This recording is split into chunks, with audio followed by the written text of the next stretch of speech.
मार रहे हैं अपना एक लास्ट चेक और उसके बाद हम लोग चलने को तैयार हैं। अब आप सोचोगे ये कहाँ से स्टार्टिंग हुई ब्लॉग की कि हम लोग लास्ट चेक कर रहे हैं और चलने को तैयार हैं, तो सारी कहानी जाएगी बाद में। लेकिन अभी हम सुपर लेट हैं, हर बार की तरह 8 बज रहा है। Not much late. और इस बार के हमारे साथ ही हैं हमेशा की तरह मेरे सबसे जिगरी दोस्तों में से एक सुमित पराशर। चलिए सुमित जी। तो हम केदारनाथ जी की यार तूने बता दिया स्टार्टिंग में, अब मुझे एडिट करना नहीं डिस्क्लोज करना चाह रहा था ना एक्चुअली। और कहानी शुरू होती है हर बार की तरह दिल्ली से। हम घर से निकलते हैं, पकड़ते हैं एक ऑटो और ऑटो पकड़ने के बाद हमारा टास्क होता है ISBT पहुंचना। ISBT पहुंच के हम पकड़ते हैं एक नई बस, और क्योंकि दिवाली का दिन था तो बहुत ज़्यादा भीड़ मिलने वाली थी और हमें बस भी नहीं मिली, तो हमने एक प्राइवेट बस पकड़ी और अब हम खूब सारी BC करने के बाद पहुंचे सीधे Rishikesh. We have reached finally बड़ी मुश्किलों से ऋषिकेश। दिस इज ऋषिकेश का bus stand. We have reached Rishikesh. अभी यहाँ से बहुत लंबी यात्रा है। लेट्स सी, पता नहीं, आई डोंट नो। ऋषिकेश से बस चेंज करके अब हमें जाना था सोनप्रयाग, तो हमने एक बस चेंज करी और उस मंदिर की जो मंदिर पड़ेगा हमारे लेफ्ट साइड पे, तू भी सुन रहे, उसकी बहुत ही ज़्यादा वैल्यू है। वैल्यू समझता, मान्यता बहुत ही ज़्यादा। और कहते हैं जो पिछली बार की दो बैग मेरे, 2 बैग इसके। अब हम लोग जा रहे हैं ट्रैक पे, तो हमें एक बैग रखना है, 2 बैग और मतलब 2 बैग रखने, एक उसका रखना है, एक मेरा रखना है। और हम पता कितना पैसा दे रहे हैं बैग रखने का, खाली 200 रुपये। 2 बैग के 200 रुपये।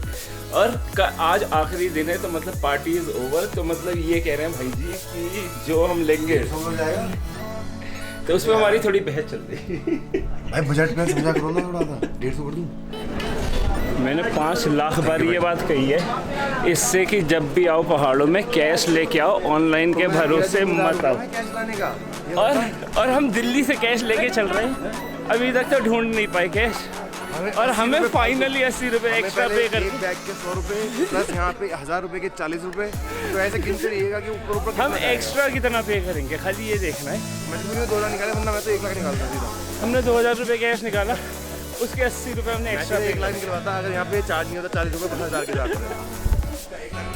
मैं 2018 में लास्ट में ही आया था दिवाली के दिन। हाँ तो बता। उस समय ऐसा लग रहा था ना कि हम 2-4 लोग चढ़ रहे हैं, इतना खाली भाई वो तो लॉकडाउन से पहले की बात होगी ना। वो लॉकडाउन से पहले की बात थी, लेकिन आज ही तो लोग एकदम घबराए हैं। इस बार के सीन ये है, अभी हम लोगों ने जस्ट चढ़ना शुरू करा और खूब भीड़ है, खूब भीड़, मतलब जबरदस्त भीड़। तो लेट्स सी ऊपर तक कितनी भीड़ मिलती है। हाँ just see it man.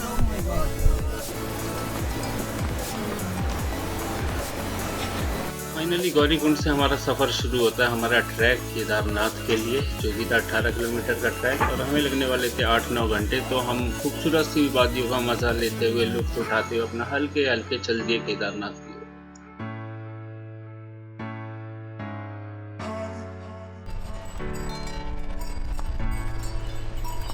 Bhole Shankar, जय भोले शंकर, भोले ले लो फोटो। जय भोले, जय Bhole. Hey guys, what is up, welcome back to the channel. पहले मास्क उतारती है। हाँ, तो welcome back to the channel.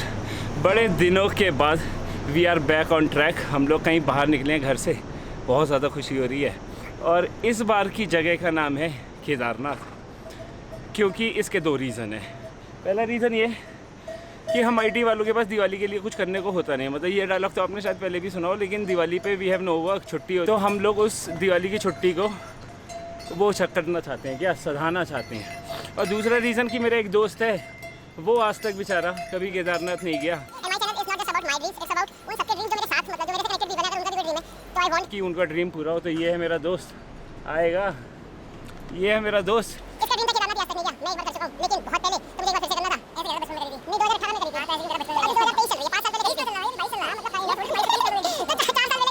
लेकिन 4 साल पहले बहुत कुछ डिफरेंट था। I don't know what is going to happen, but let's see। चले। तो यहाँ से हमारा सफ़र शुरू होता है केदारनाथ के लिए, जो कि था एक इजी सा ट्रैक और इसमें लगने वाले थे हमें 8 से 9 घंटे। हम रास्ते का मजा लेते हुए और खूबसूरत वादियों को एंजॉय करते हुए आराम से अपना ट्रैक बात करते हैं यहाँ से।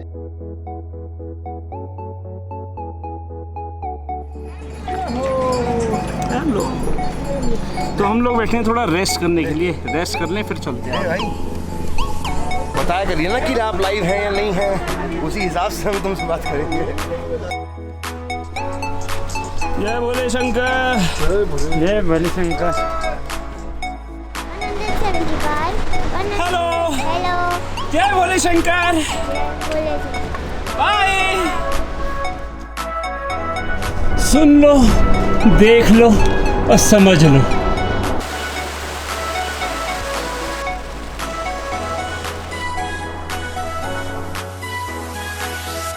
Are already on track. Around 5-6 kilometre हो चुका है, 10 किलोमीटर करीब और बचा होगा। और I'll tell you few important things. सो हम आ चुके हैं बिल्कुल झरने पे और ऑलमोस्ट जोर से बोल, हवा चल रही है। ये बात तो है और हम खड़े हैं जस्ट झरने पे, एज यू कैन सी। और इस जगह का नाम है रामबाड़ा। रामबाड़ा और बहुत ही शुद्ध जल है। शुद्ध जल है। शुद्ध जल के साथ साथ हमें एक चीज़ बताई जाती है, अगर आप रेगुलर पहाड़ों में जाते हैं, कि कृपया किसी भी नाले पे ना बैठें, यहाँ से फौरन से पहले निकले। सर पर स्कूल पे जब आप के गए थे आपको याद होगा, उसने रुकने नहीं दिया तो भाई। मत रुको, ये भी वही नाला ही है ना, क्योंकि इनमें पता नहीं होता कब पानी बढ़ जाए अचानक से। पानी बढ़ा, चट्टान पे छोटा मोटा बड़ा आ सकता है कुछ भी आ जाए। लेकिन ये बात इतने सारे लोगों को कौन समझाएगा? कौन समझाएगा? तू समझाएगा? नहीं भाई, मेरे बस के नहीं है भाई इन लोगों को समझाना। फाइनली बहुत मेहनत के बाद हम लोग पहुंच गए हैं रुद्र पॉइंट। मेरे ख्याल से यहाँ से हैं हम लोग 2-2.5 किलोमीटर दूर। और as per the expectation light जल चुकी हैं, नहीं पहुँच पाए आज भी। दिन में पहुँचते पहुँचते रात हो ही जाएगी। और सबसे बड़ी बात कि ऐसा भी हो सकता है हमें दर्शन ही ना हो। दर्शन नहीं हुए तो पूरा मतलब सब खत्म, सब बेकार। तो चलो लास्ट के कुछ स्टेप्स ऑन कैमरा करते हैं, गाना सुनते हुए। मेरी हालत देखे समझ में ही आ रहा होगा। ऐसे मतलब अभी तक ऐसा कहीं भी नहीं लगा कि बहुत ज़्यादा टफ कुछ हुआ है, लेकिन हाँ टाइम कंज्यूमिंग है। मेरा दोस्त खो गया है, सब खाने का सामान उसके पास है, सारे पैसे उसके पास हैं, पानी की बोतल उसके पास है, और वो खो गया है। तब उसे ढूंढना है जिससे कुछ खाया जा सके। भूख लग रही है बहुत तेज। बताया गया है पुराणों में, यहीं से जाती है स्वर्ग की सीढ़ी। हम लोग पहुंच गए केदारनाथ के बहुत क्लोज। मैंने ड्रेस चेंज कर दिया है क्योंकि ठंड हो रही है। अभी तक एक हल्की सी जैकेट से काम चल जा रहा था, but right now time is 5 o'clock। We started her journey at around maybe 9 Gaurikund से, और गौरीकुंड से इट वॉज 18 किलोमीटर। तो right now it's 5 o'clock and we have almost reached. लेकिन 6 बजे से आरती शुरू हो जाएगी, 8 बजे तक आरती चलेगी। उसके बाद मंदिर क्लोज़ होने के बाद कल ग्रहण है, तो कल मंदिर खुलेगा नहीं। तो we will have just 1 day darshan के लिए। तो लेट्स सी वो दर्शन होते हैं या आरती देख के ही वापस आना पड़ेगा। तो अभी के सीन्स हैं कुछ ऐसे।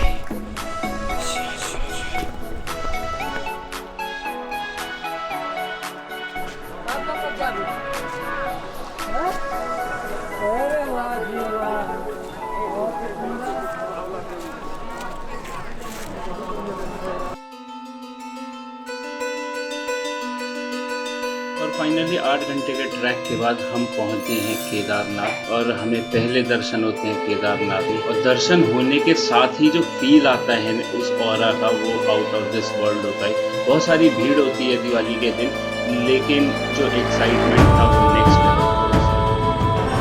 तो हम लोग अपना सामान रखना है, प्रसाद ले रहे हैं, फिर उसके बाद सीधे अंदर जाते हैं। भूख लग रही है, मैं बहुत तेज।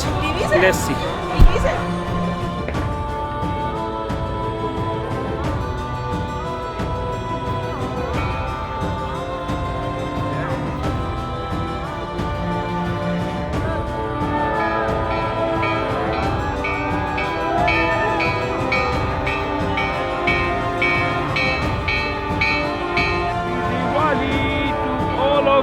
From Kedarnath.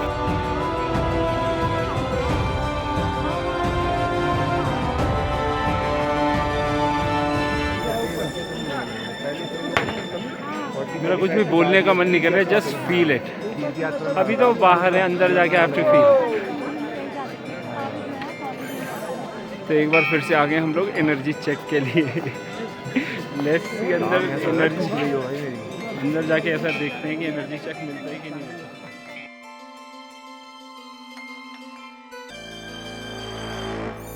नहीं, साइकिल गांव से बोला था कि वहाँ से यहाँ तक यात्रा है ना पूरा। हाँ यात्रा इससे उधर से स्टार्ट किया था। हाँ ये यात्रा बीच में नहीं छोड़ सकता ना। हाँ, इसलिए उसको भी ऊपर चला ये गया। कहाँ से आ रही है साइकिल? महाराष्ट्र से।